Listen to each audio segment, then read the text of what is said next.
prepared, you'll miss the greatest fight of the year. This Marciano's another Dempsey. Why, the way he belted that Lewis was something to see. Lewis is through for real now. He should have quit while he was ahead. What are you doing here? I thought you were going home. Well, Rocky almost knocked him out of the ring. The kid's got a punch like a 10-ton truck. He'll be the next champ for sure. Well, I better go write my story.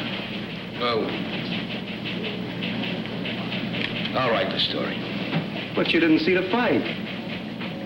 I'll write the real story.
It began obscurely back in '32 in the black bottoms of Detroit with a kid named Joseph Louis Barrows and a neighborhood pal named Johnny. Man, you should have seen the kid last night. Did he give it to that other guy?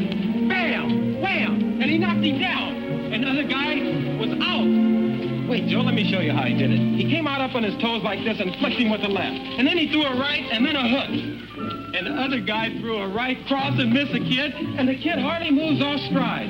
Just like you didn't lose your balance when I shoved you then. You got a good sense of balance. Ain't nobody can knock you off your feet. Man, you're too big. Wait a minute, Joe. I want to show you a picture of the kid. Just a skinny old boy, not a big boy like you. You could be a better fighter than him. You could even earn more money. And I know a guy that could teach you in hardly no time at all. And for only 50 cents a lesson. 50 cents. I ain't got no 50 cents. You mean Professor Watkins teaches you for nothing? Mama give me the money for him. Your ma wouldn't want to do nothing dishonest, would she? She wouldn't want the professor to get money he didn't earn, now would she? Trying to teach me? He earns it. Suppose you don't show up. He can't earn it then, can he? I'll show up. I'm going there now. Now hold up, Joseph. Ain't no reason you gotta go just 'cause you started out. We can get derailed somewhere. No, my mom would be to death. Well, I guess a boy big as you that's scared of his ma be scared to get hit by a man, all right. I ain't scared of nobody. Well, come on then. Let me introduce you to the man. Come on, boy. Heard you want to be a fighter, huh? Yes, sir. Yeah? It's a tough game, you know. Think you can take it? I'll try. Let me see your hand. Let me see the other one. Look pretty strong. Go on the back and put some stuff on it and see how you look on the floor. Put that fill over there, will you?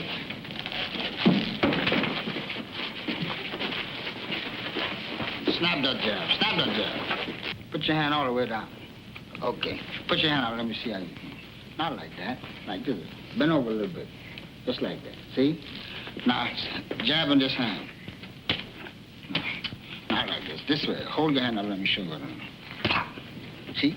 Snap it. You see me? Do it again. That's it. Let me see this hand right behind it. Fast right hand behind it. No, a little bit faster than that. No, like this. You see, you stick it up, fast. That's it. And then jab again. Let me see you jab again. Now, go ahead. Stick it a couple times. Double up on it. That's good. See? Fast right hand behind it. Now stick the left hand out. Stick it like you mean it. That's it.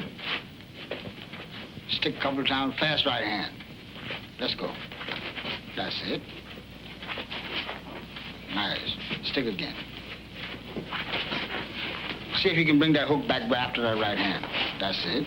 Right back sticking. That's right. That's right hand. Let's go. Let's go. Hey, Joe. You forgot that fiddle there, buddy.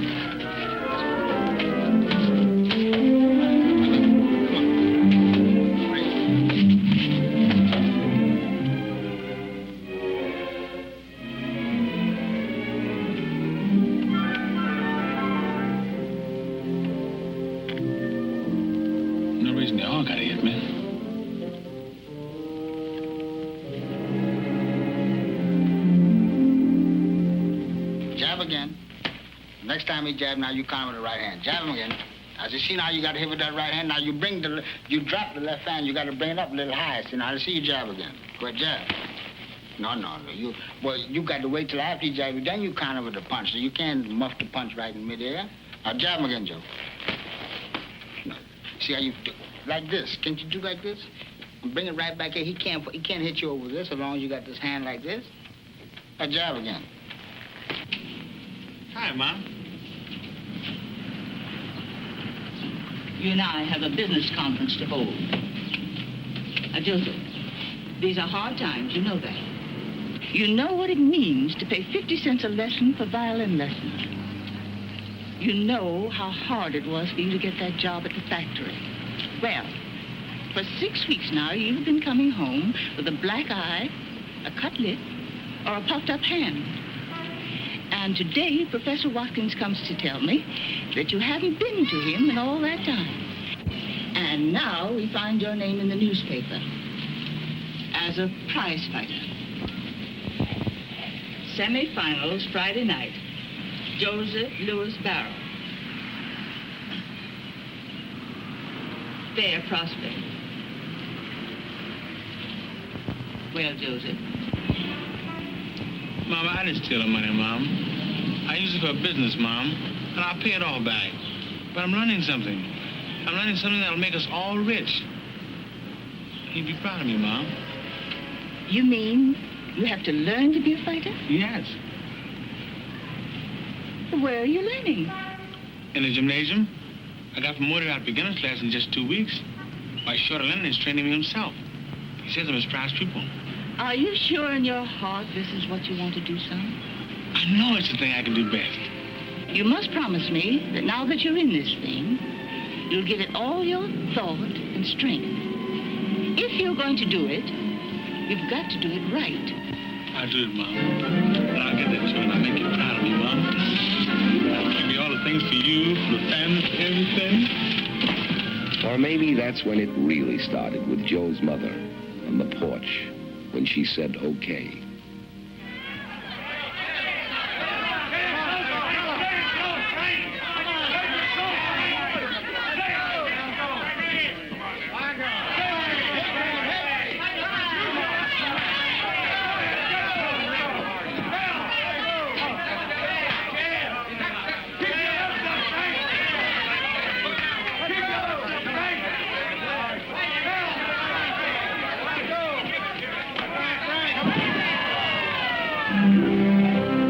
Anyway, Joe won the Detroit Free Press Golden Gloves 175-pound class.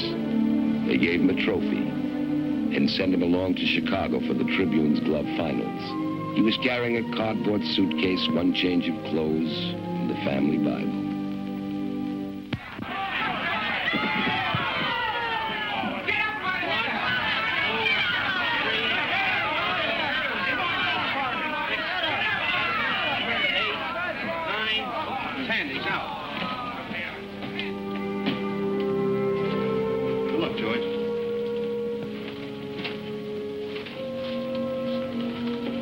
Hi, Joe. Come in.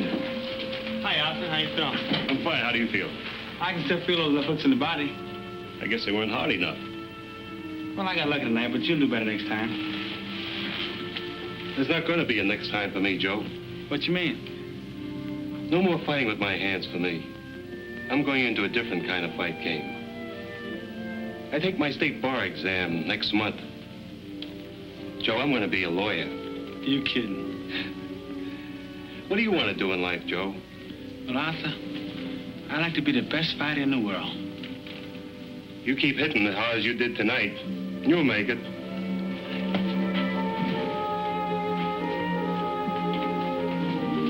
Hey, Arthur, when you pass this law stuff and become a lawyer, I'd like you to be my lawyer. All right, Joe. I'll consider myself retained. Thank you. Joe won the Intercity Amateur title, then the National Amateur Light Heavyweight Championship. Now he was ready to turn pro. The place was a Southside Gym in Chicago.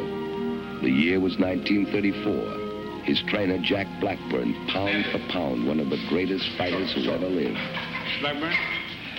I'm Joe Lewis. Mr. Rockford sent me to you, Mr. Black. I'm Blackburn. That's Black over there. Hey, Julian. Yeah? Time.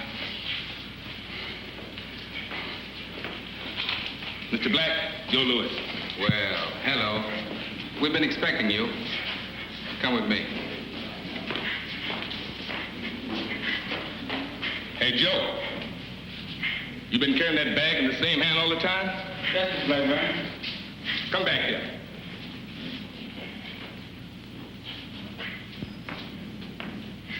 Move it to the other hand. A bag can pull you off balance. Use two hands. Let the bag work for both hands. The bag is something heavy enough to exercise you. Yes, sir. And if you're smart, you'll do what he tells you. In the ring and out. Okay, Chappie. Come on. You know you're off balance.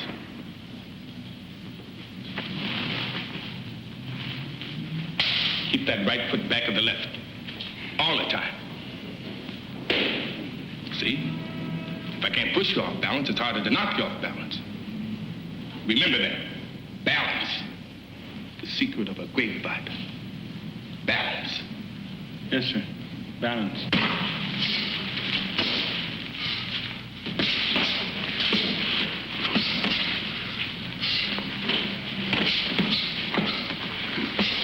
Balance. Time. You got a pretty fair left hand, Chappie, but it needs working on.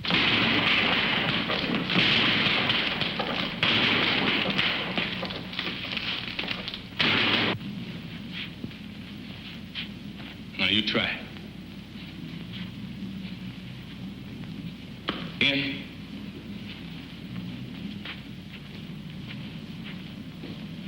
Now hook to the body. Keep your right hand up so you don't get hit with the right. Now to the head. There you go, Chappie.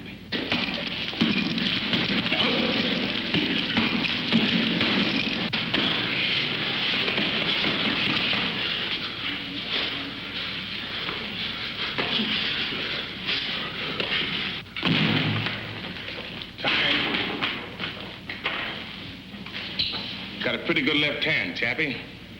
Not good as Joe Gans, but pretty good for you.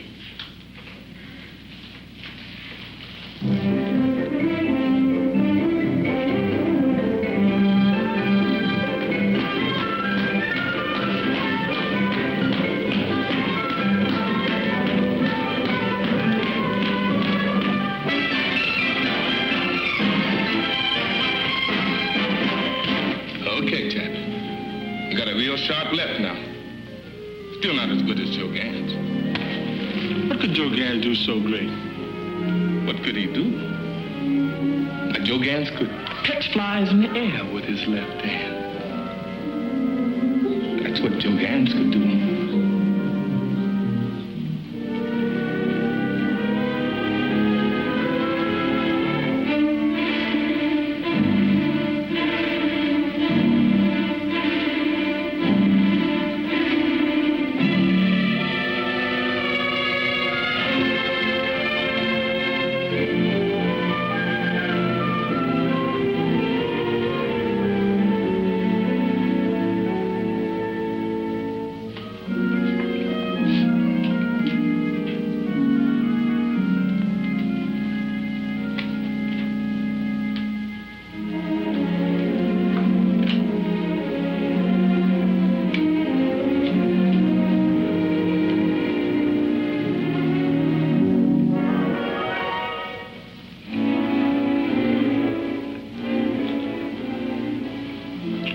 What was that man's name again?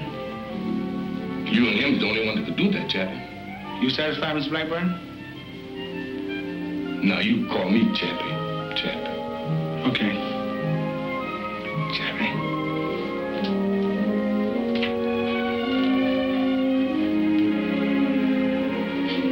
Play.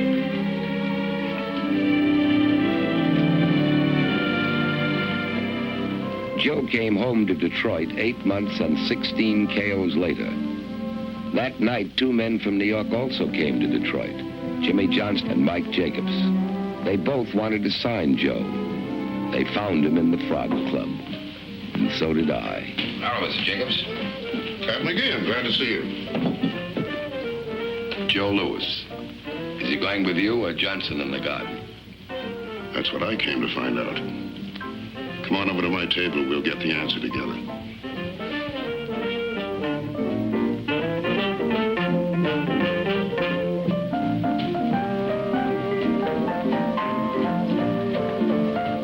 Which one do you want?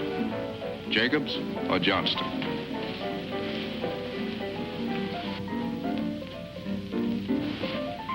I'll take Johnston, the garden guy. He's closer. Well, Joe, you know what we're trying to do. Both of these men have made offers. All we can do is get both offers and try and decide what's best. They both have good stories, too. But maybe it's you who ought to decide. Anyway, here we go.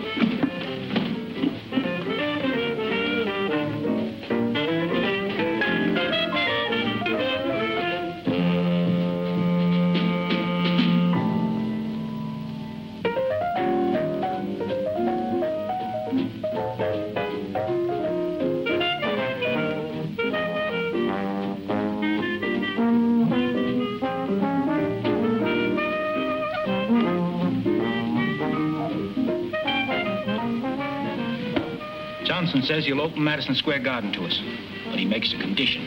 Jacob says he has the ballparks all tied up and can do more for us as an independent. What's the condition? We have to do things his way. He'll make the matches for Joe. The matches he sees fit to make. Does that mean handcuffs? I don't think so. How's it sound so far, Chappie?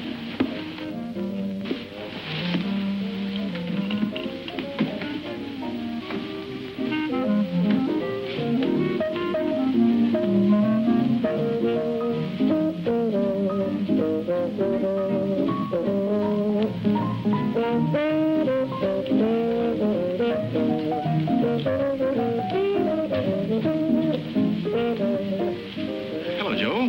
Hello, Bob. Say, that was a real nice fight tonight. Thank you, Bob. We got lucky. You join me? No, thanks. We're leaving right away. Joe, this is my cousin, Marva Trotter.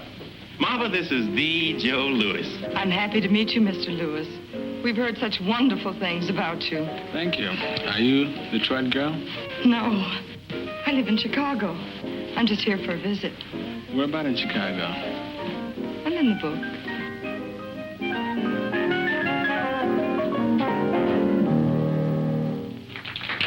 Good night.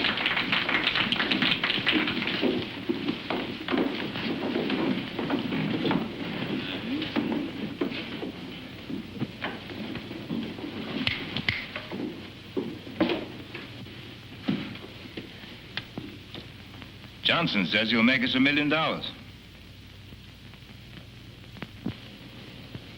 What else? Something one of the boys said. But we gotta remember Joe's a colored fighter. And as a colored fighter, he's got 2 strikes against him already. What did Jacob say? Jacob says he'll make Joe champion. Can he do it without the garden? I don't know.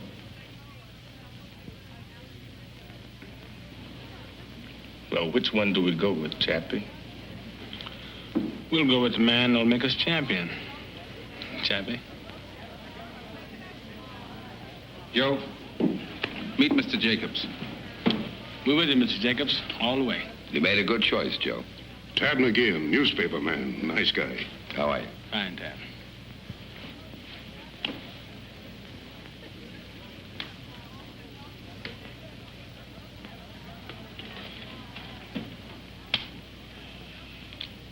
know something, Chappie? We're gonna have a lot of fun with that third strike. Joe was already a drawing card. They got him 5 fights in 25 days, then sent him on to New York for his first big-time fight with Primo Canara. We all came down to cover him at Penn Station and went along when he delivered a letter from Mayor Kelly of Chicago to Mayor LaGuardia. It was a big day for Joe, but not so big he forgot a girl back in Chicago. Yes, can you make this out? Well, I think so. Miss Marva Trotter, 5220 Concord Street, Chicago, Illinois. Arrived New York to fight Carnera next week. Going to gym to work out. Have to box 6 rounds today. No road work tomorrow. Raining. Miss you, Joe. May I have your last name and your address for reference, please? Joe Lewis, Pompton Lakes, New Jersey. Ah, yes, of course. Joe found out what they meant by the saying, the bigger they are, the harder they fall. Primo was big and he was game, but Joe got to him by the 6th and it was all over.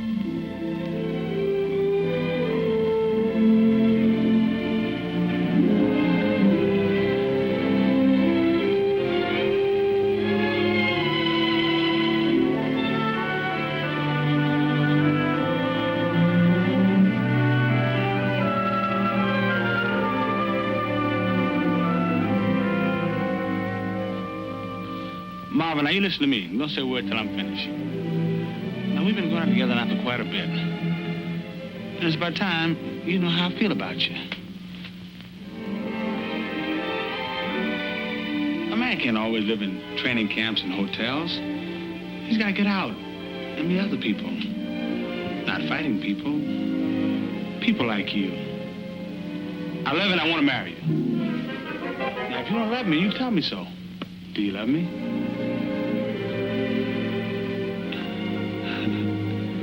I can only say it like that.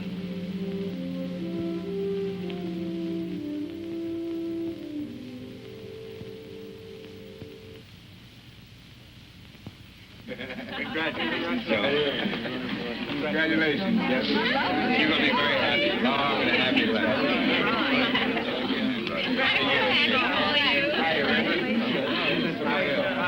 What do you think?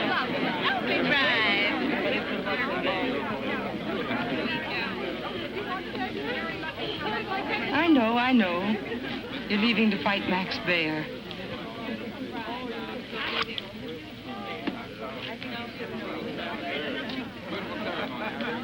But I'll be right back.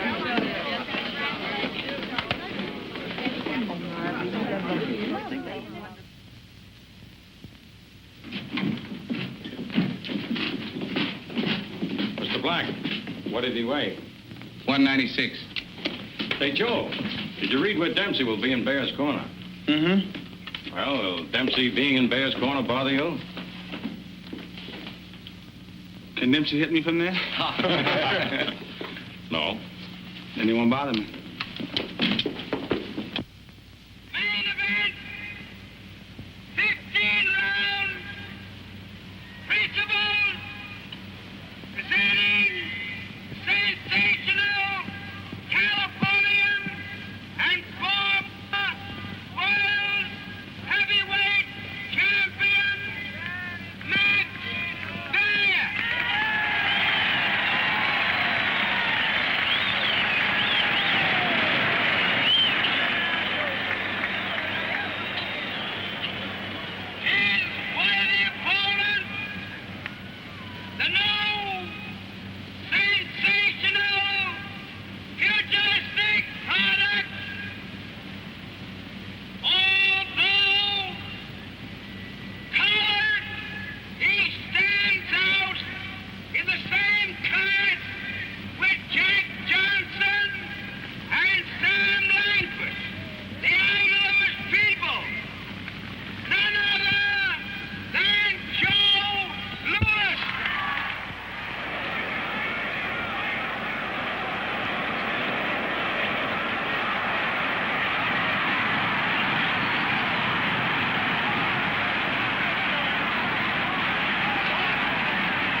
Mike Jacobs sent me those IOUs you signed.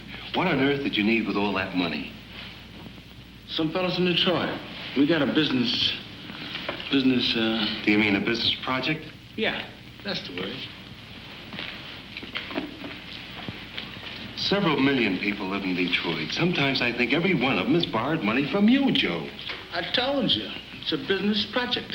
But I was under the impression you're going to check some of these projects with us. But it's friendly business. With friends. You're getting rid of money pretty fast, son. You can't keep it up at this rate. Don't worry, Arthur. If I need some more money, I'll get it from Uncle Mike.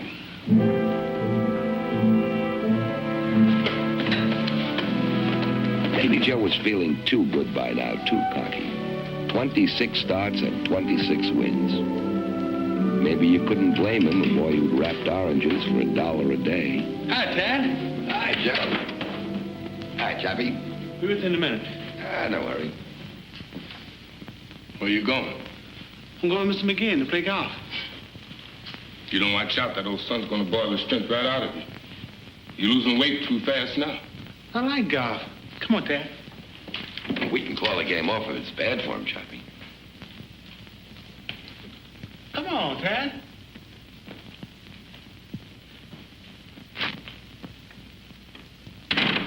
Joe, as you know, you've been chosen by Ring Magazine as the Boxer of the Year.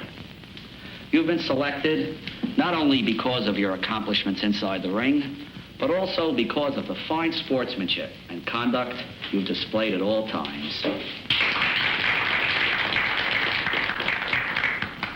Congratulations, Joe, and good luck. Thank you, George. And I'll do my best to live up to this. Well, I guess it's time to cut the cake, Joe. Remember, you get the first piece.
Playing with those kids' toys. What's it look like?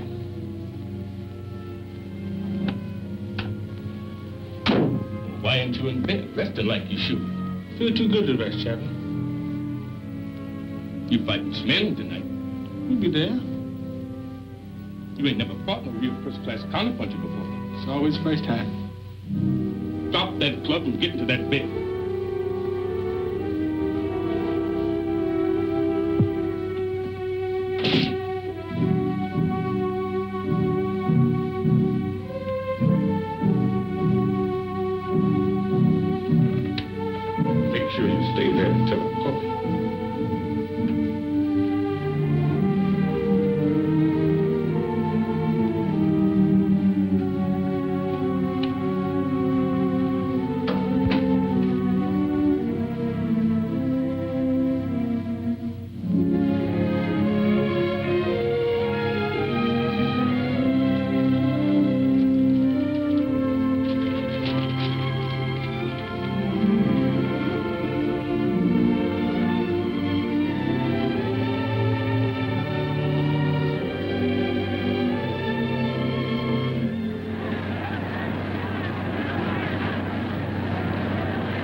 What I'm doing wrong, Chappie?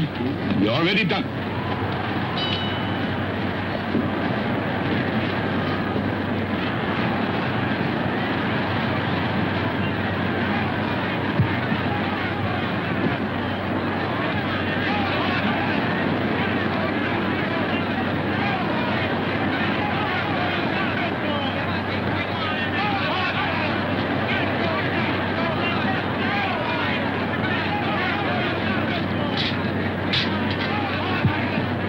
Chappie. Pim's coming up. Yeah, good right hand. Good right hand, Scott. Good right hand.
What happened, son?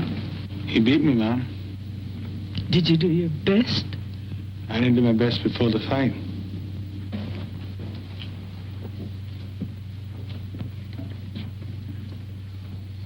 Joe, that punch he hit you with in the fifth, the foul, was that the big punch? He beat me fair.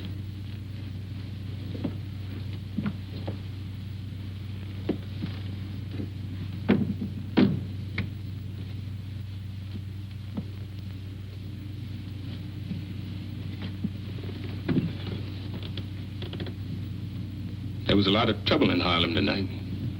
Gangs picking fights, turning over taxi cabs. Wasn't good. And I always said that if I ever did anything to make anybody ashamed of me, I'd want to die. Well, one thing I can say about Chappie. He never makes the same mistake twice. Look, nobody got killed.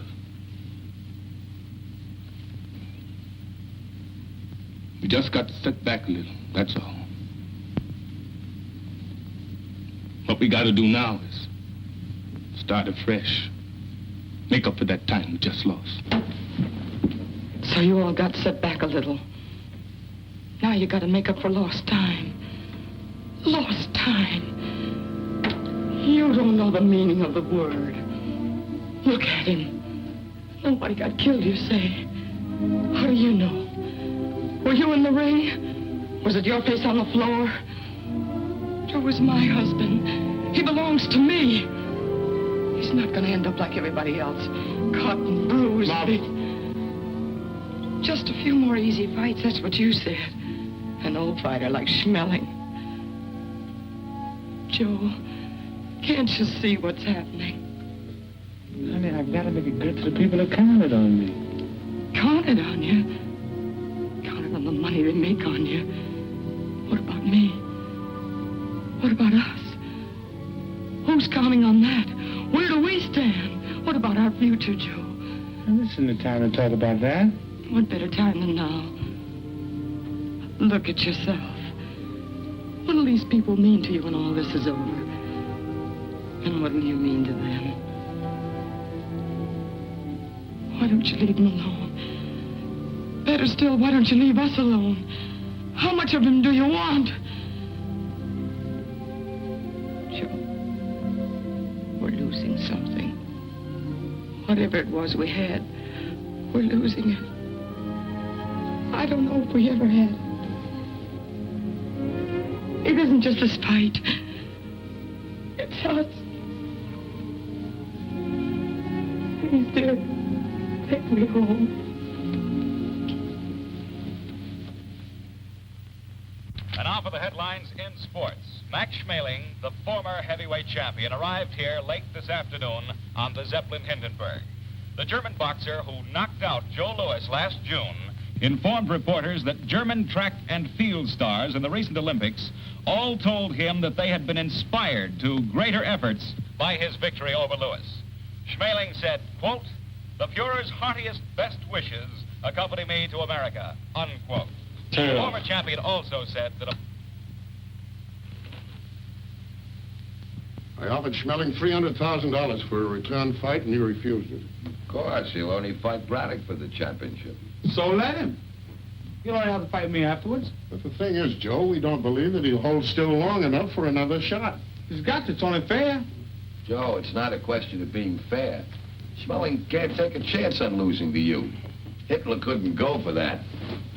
If he wins the championship, they'll never stop yelling about Aryan supremacy. They'll freeze that title so cold, nobody will get a crack at it. Unless some bum of their own.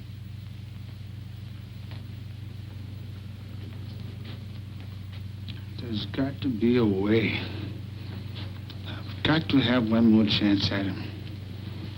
Can't let one mistake ruin my whole life.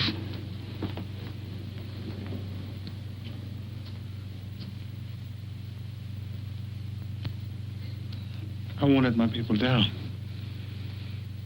You hear what he said? Calm down, Chappie. There's got to be a way. There is. I'll call my lawyers, and then we'll talk with Jimmy Braddock.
Thanks, fellas. Good luck, Joe. Happy birthday, Joe. Thanks, Chef. Happy birthday, Joe. Happy birthday. Happy birthday, Chappie. Remember the last one? Schmeling. Hi, fellas. Hi. Happy birthday, Joe. You sound like you bought a real present. I sure have. Federal judge just ruled that the Braddock fight is on.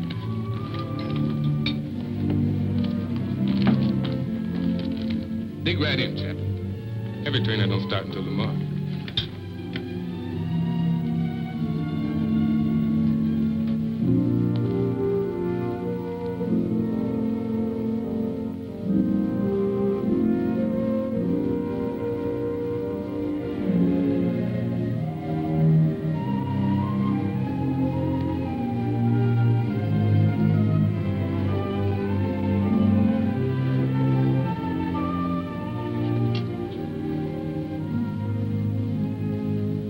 You eat it, Chappie. I'm not hungry. Yeah, what did I tell you? That Chappie don't make the same mistake twice. This was it for Joe. He'd come a long way for a 23-year-old. A crack at the champ. 50,000 fans turn out to pack Comiskey Park. Braddock was a popular champion. It was the first heavyweight title match in Chicago since Tunney and Dempsey had fought it out 10 years earlier.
Congratulations, Joe. Thanks, Nick. We got lucky. You're the heavyweight champion of the world. Not yet, I'm not.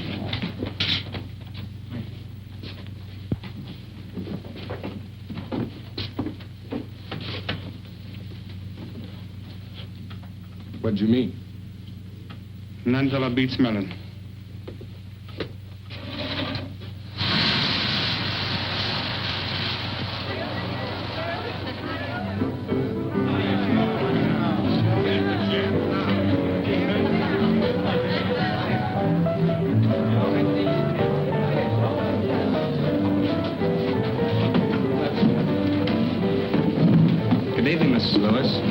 How you doing, Champ? How are you? Good. Show will be on in a minute. Thank you. Now, ladies and gentlemen, we come to the highlight of the evening. Accompanied by the Ellis Larkins Trio, the internationally famous songstress, Miss Anita Ellis.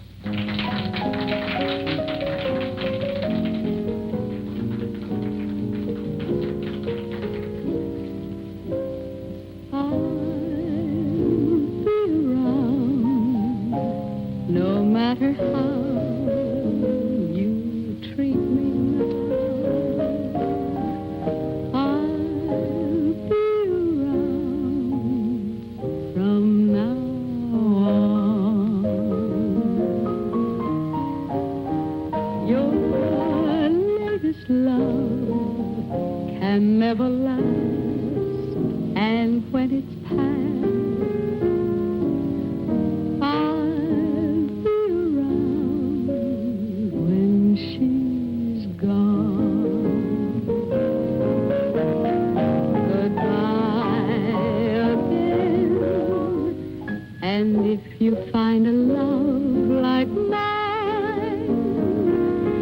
just now and then.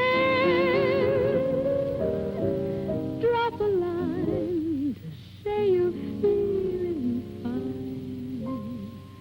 And when things go wrong, perhaps you'll see you're meant for me.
Max came back from Germany with the blessings of Hitler and the Third Reich.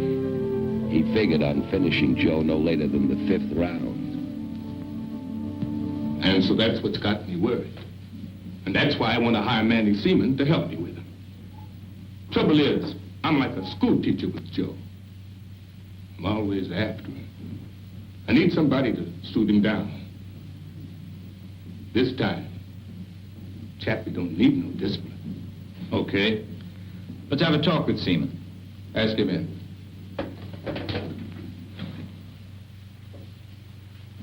Surprised that Chappie needs help. Roxy, there's one thing about Chappie. We don't have to worry. He knows what he's doing.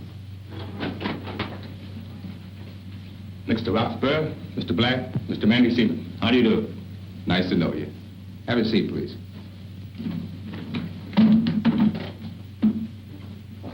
Chappie here seems to think you can be of some help to us with Joe. We know you trained Benny Leonard and 5 other world's champions. I hope I can do you some good with the big fella. All right. See what you can do. Okay. Lots of luck. To tell you the truth, Mannie, I've been having one of my bad spells lately, and I sometimes don't feel up to working right. When do we stop?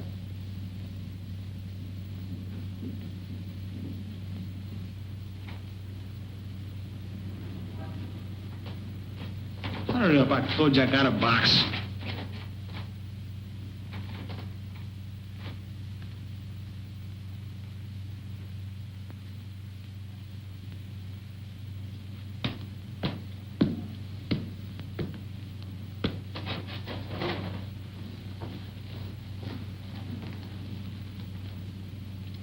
What do you think? The trouble is he's too tight, too tense. Yeah. If he keeps going like this, he's going to sweat himself out and leave the real fight here in the gym. He's pressing too hard. He's too anxious. Mannie, I wish there was some way we could loosen him up, relax him. But when a boy's young, it's hard for him to relax before a big fight. I remember my first fight with old Sam Langford.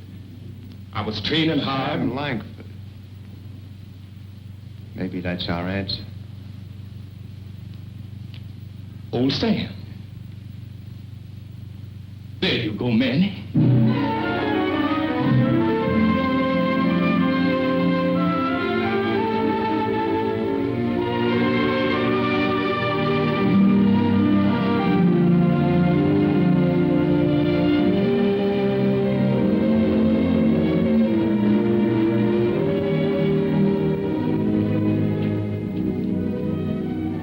Sit down, boy. I'm gonna tell you a story. Who are you? How'd you get in here? I'm just an old fighter. Nobody but reporters allowed in this camp. How'd you get in? Old Jack Blackburn brought me in. Oh, well, I got things to do. So long. I said sit down, boy. You don't sit down, I'll have to get up. And if I get up, I'll have to go lick that old Jack Blackburn again. You lick Chappie? That's something I got to see. I can lick him all right. Licked him 4 times. Sit down, son. Nobody ever licked Chappie 4 times. You wait till I tell him what you said. Oh, nobody have to tell him. He's right there now, listening. I don't see him. He's not there. He's there, all right. You don't have to see him. I can feel that skinny old tricker. I ought to be able to. Hi, Sam. Good day, Mr. Blackburn. Chappie, you listen good to what old Sam Langford has to tell you. Sam Langford? But Chappie, he says he licked you 4 times.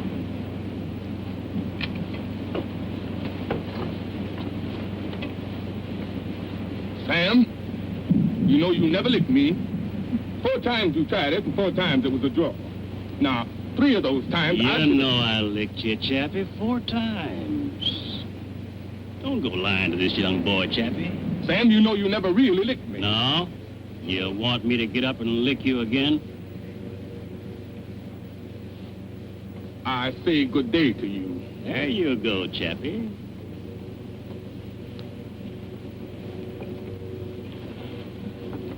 Sam, how'd you lick Chappie? Huh? Oh, yeah. Well, the first time was in New Orleans, see? I hit him with Bess. Then I hit him with Sue. What did he do? Then he knocked me flat down. Did he knock you out? No, not me, never. He knocked me down. I sat there a minute. I looked up, and there he was, standing right there over me. I said to him, calm, don't go away, young man. I'll be up there to see you in a minute. But you beat him. Of course I beat him. He called it a draw again. What happened the next time? Well, the next time was one of them old-time finish fights. I wanted to figure some way to get old Jack mad before the fight. So I come into the ring carrying a big lunch basket. Sure enough, old Jack sent the referee and some second old to find out what I was doing bringing all that stuff into the ring. So I said, well, it's a finish fight, see? Don't know when I'm going to finish, so I brought my lunch. Did that old Blackburn get mad at that? What happened? Fought all day. Another draw. But you licked him. Of course I licked him. Licked him again. They called it a draw. What happened the last time? Oh, yeah, well, nothing much happened that time. But how did it come out? It was one of them no-decision fights, see, and, well, to tell you the truth, son, that's the one fight that he might have won, maybe. You're a good boy, son. Got nothing to worry about.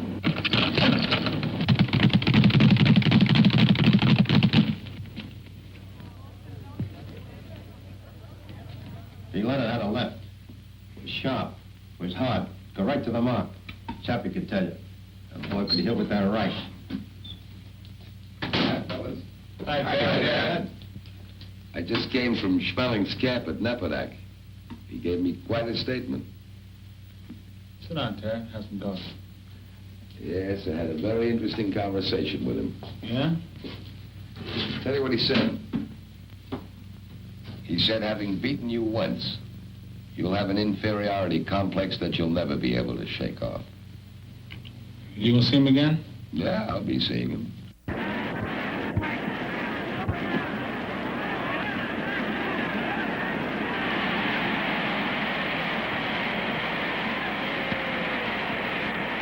I want to impress upon you men now of the terrific responsibility you have in this ring tonight. Not besides the unseen audience that is listening to this, but this great and enthusiastic crowd that have come out here and expect to see one of the greatest fights they've ever witnessed. There you go, Chappie.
gotta be in shape for the fight in less than a month.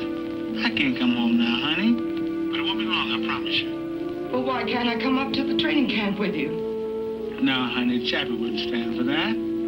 Chappie, Chappie, Chappie. Always Chappie. Maybe you ought to be... Anyone could come and get it. They came, and they got it. But every fight separated him from Marva. Training camps, his handlers, time, distance, and the demands of an awestruck public came between them.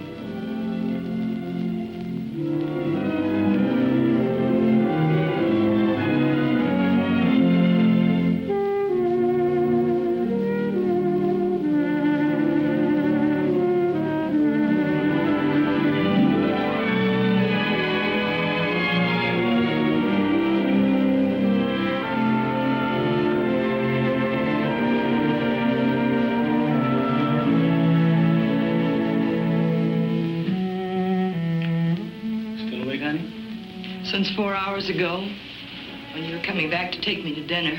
I'm sorry, honey. I couldn't help it. Seems like no matter what I want to do, there's always something I've got to do. Joe, how long can we go on like this? It won't be long, honey. We'll be together, and we'll have so much money, we'll be set for life. A fighting can't last forever. I want to make sure I've got a few good, sound investments, so you can have what you want. It's you I want, Joe.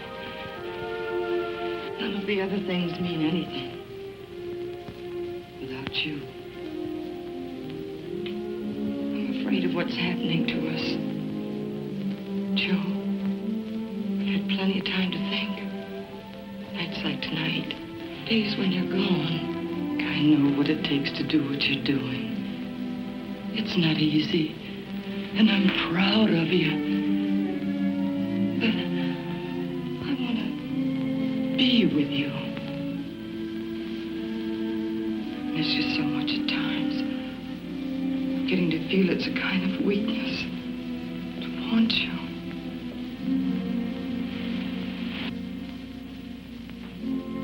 After 6 years of loneliness, Marva sued for divorce. Joe didn't know about courts or subpoenas, but he did instinctively what more husbands might do to settle arguments. Joe, what are you doing? We're going home.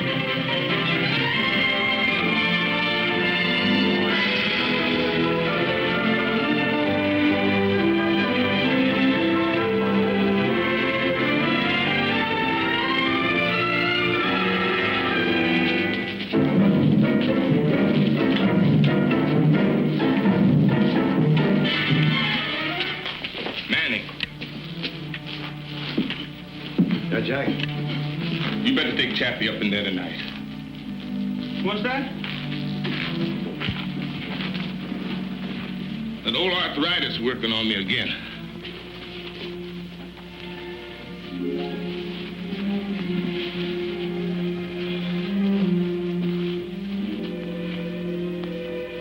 You go along with Mannie, son. I don't think I could make it up them ring steps.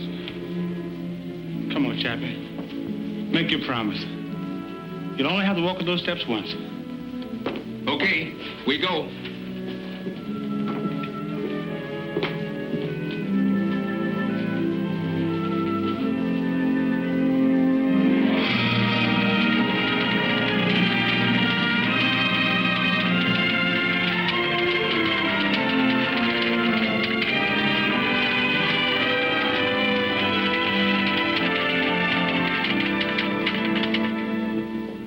Seem real without Chappie, does it? No. You talked to him lately? Yeah. Talked to him on the phone yesterday. Sounds pretty weak. But he'll be all right. He's got to be. Sure.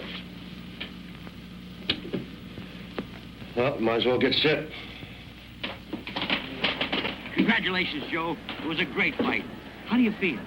Feel pretty good. We had another like a night. Were you in trouble at any time? Well, at times. But he's a good fighter. Joe, this is being shortwave to our troops all over the world. And since you've donated your first Army relief, I'm sure all the boys in uniform would like to hear a word from you. Well, I'm glad I was able to do what I could. Can I say something personal? This microphone is yours, champ. I hope you're satisfied, Chappie. There you go, Chappie. There you go.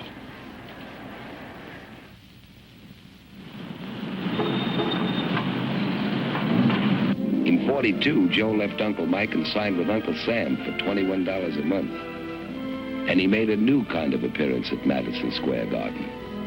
It was a Navy relief show, a night of stars with celebrities from Broadway and Hollywood. Walter Winchell called Joe up from the audience and presented him to the people. I guess none of us will ever forget the short, simple speech he made.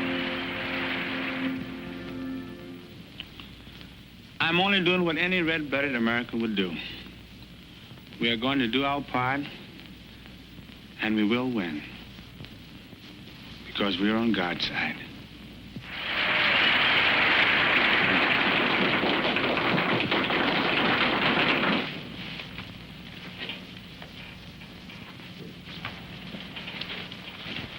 Sergeant Lewis.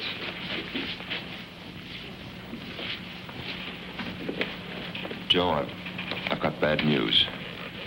Just got a call from Chicago. Jack Blackburn's dead.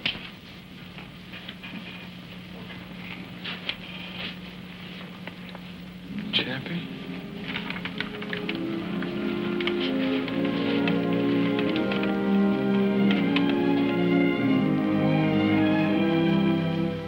In the next 3 years, Joe traveled more than 50,000 miles doing morale work, talking to other GIs, fighting and refereeing for them and putting on exhibitions.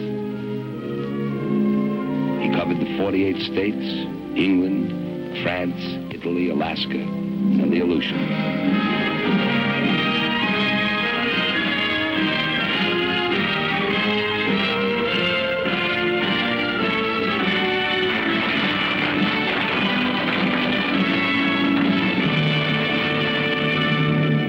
Then, like several million other men, he came home to stay. And to see his daughter, Jackie, already grown into a little lady.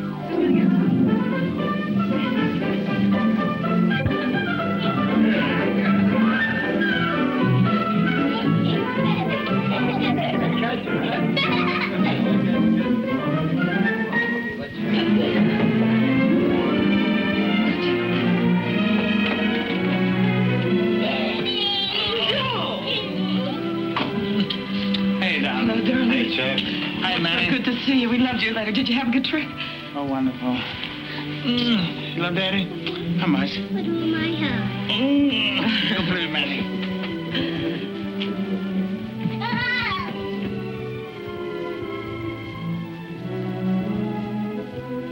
Oh, darling. It's been so long. Let me look at you. Not at home, darling. Everything will be fine. I know it's going to be all right. No more fights. No more separations. Just you and me and Jackie. Oh, yeah, darling. Just like you say.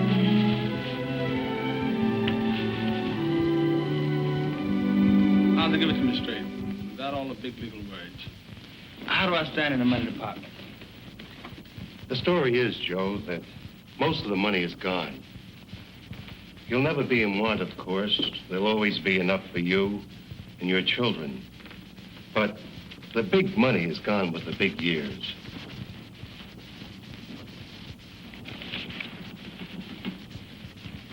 You mean I'm broke? Not in the true sense of the word, Joe. But for you, the way you're used to living and spending money and giving it away, that day is over. You've got to settle down and realize... We've been through all that before. Tell me about this tax money I owe.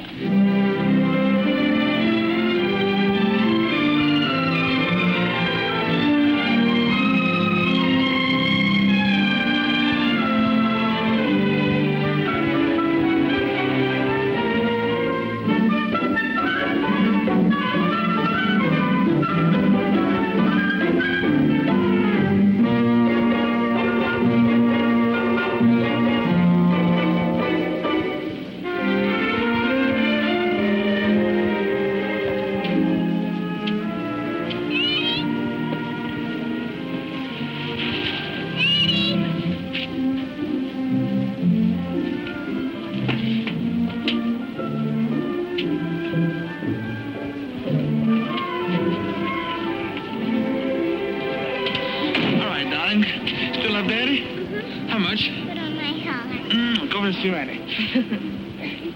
We thought we'd surprise you and drive down today so you can ride back tomorrow with us for Jackie's birthday party. Honey, I intended to call you about that. You see, I haven't much time before the fight. You wouldn't dare disappoint Jack. But, honey, if I don't get in shape, I'll disappoint a lot of people. Joe, what if we sold everything? Could we meet the tax then? Would you cancel your fight? No. Then we'd have nothing left. We'd have each other. We got that now. Have we?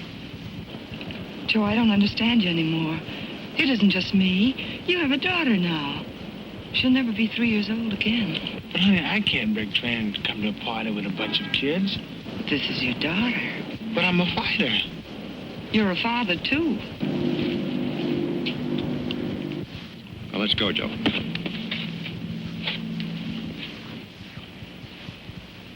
Good evening, ladies and gentlemen. Here we are at ringside, waiting for the main event, which, as you all know, is for the heavyweight championship of the world. The much-discussed return match between the challenger, Billy Conn, and the champion, Joe Louis. Say, Mannie. Yeah, Joe? You ever thought what it's like to be the best? The best in what you do? Sometimes I've thought about it. Sometimes a lot. Like two hands. Never could hold a fiddle. But I could punch. Hold still a minute, will you, champ? That's what I mean, Mannie. Champ. That's the best. People watching you. All the time watching you. You get on the elevator, you get watched. You step out of line, they don't understand.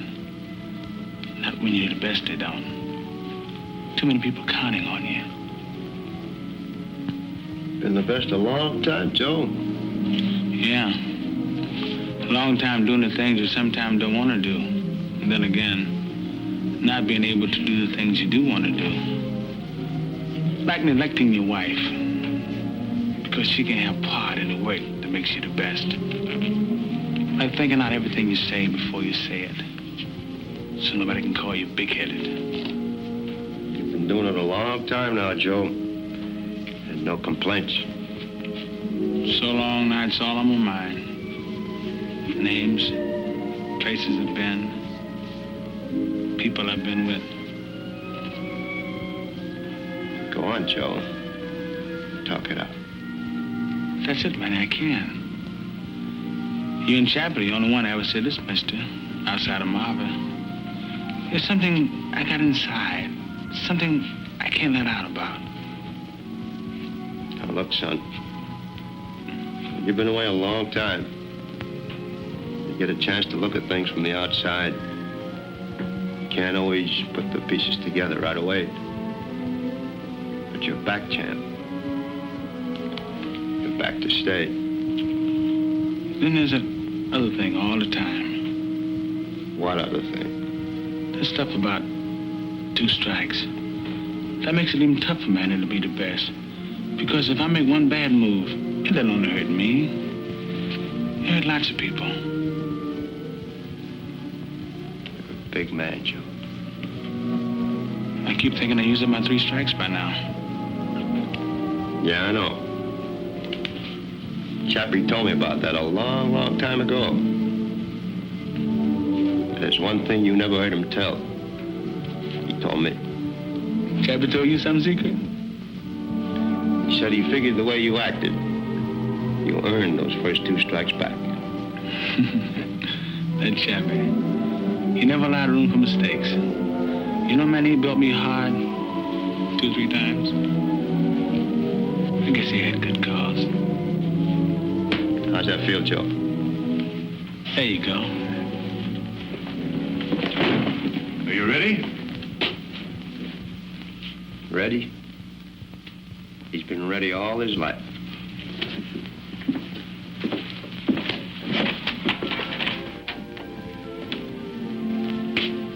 Hi, Mom.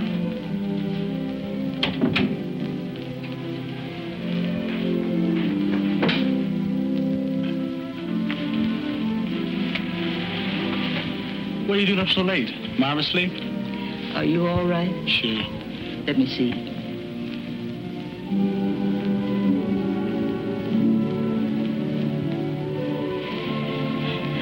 heard it over the radio. The way it sounded, I thought you were hurt. Billy wasn't fooling. Sure you're all right? Sure, darling. Stop worrying. Go to bed. Good night, darling. Joe. Yeah, Ma?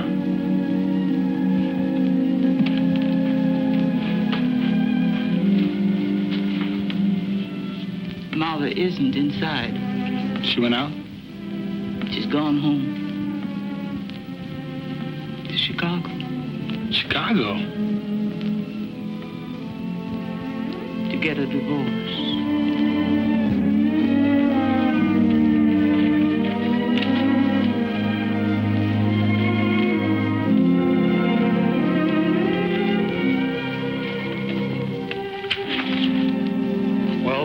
It's all settled unless you have some objections.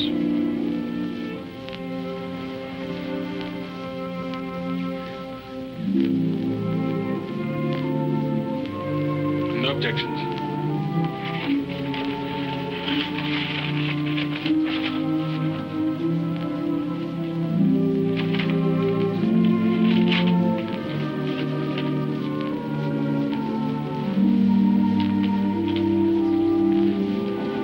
To pay off his debts, Joe fought exhibitions from coast to coast through Central and South America for the next 2.5 years.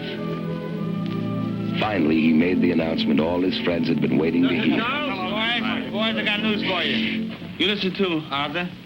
I promised my mother tonight, win, lose, or draw. After tonight, this is my last fight. So as of now, I'm retired. Well, that is good. I'm going to get out of here.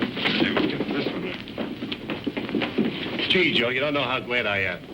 Hey, man. I'm sorry I'm late. How are you, champ? Hi, Tad. Hi, Sam. Hi, Ted. Joe and I were just cutting up a few old jackpots.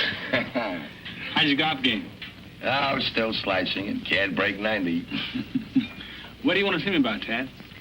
Well, there's something I wanted to talk to you about, and I thought Sam might like to hear it, too. Thank you, Ted. There's a lot of talk around, Joe. Talk? What kind of talk? About you coming out of retirement. Word that they're going to match you with Ezra Charles. People always talking. Pay it no mind.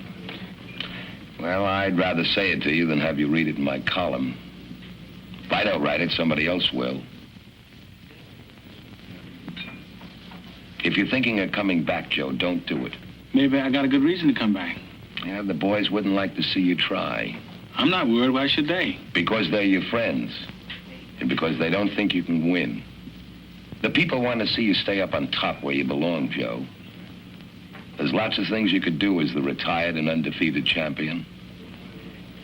Keep it that way.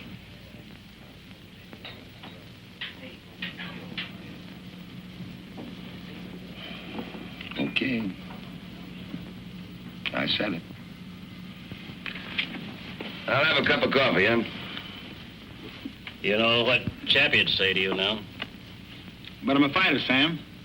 The only way I know how to make money is to fight. The man's giving you good advice.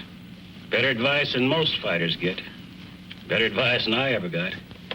You won't pay no mind. How do you know?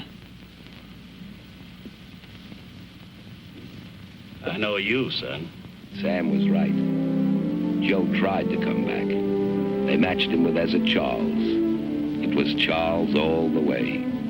We sat at ringside watching the remembered precision of Joe's fists fail and go. And then was October. Joe was to meet a 28-year-old from Brockton, Massachusetts, unbeaten in 37 fights. A kid named Rocky Marciano.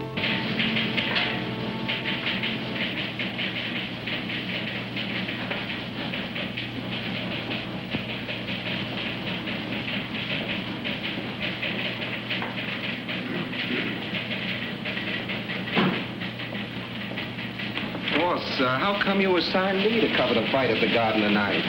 You haven't missed a Lewis fight in years. I don't feel so good. Virus?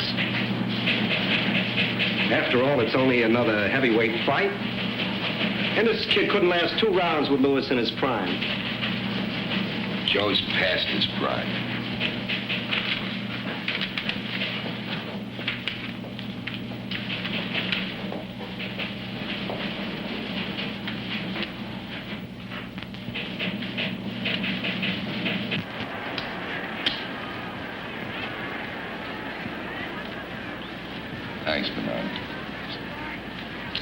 Didn't feel like bucking the crowds tonight, Mr. McGeehan?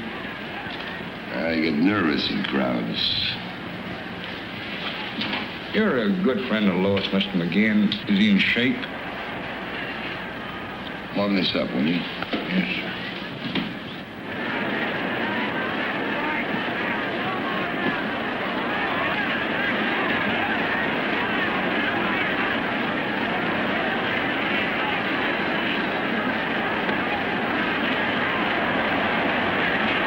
Lois moves around pretty good for a guy his age.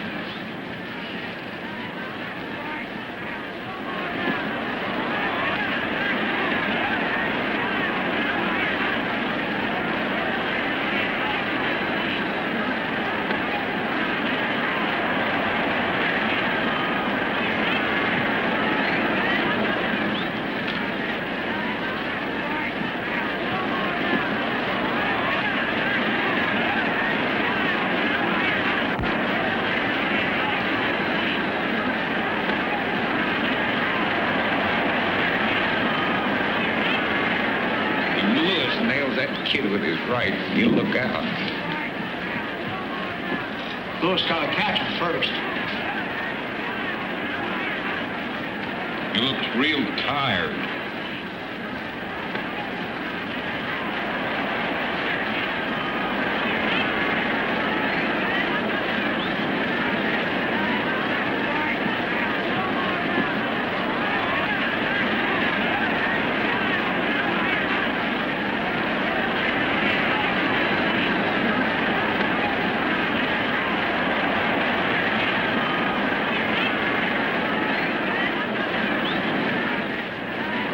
Joe's down.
Wait a minute, Joe. I'll go with you. Thanks, Mannie. I'd rather go alone.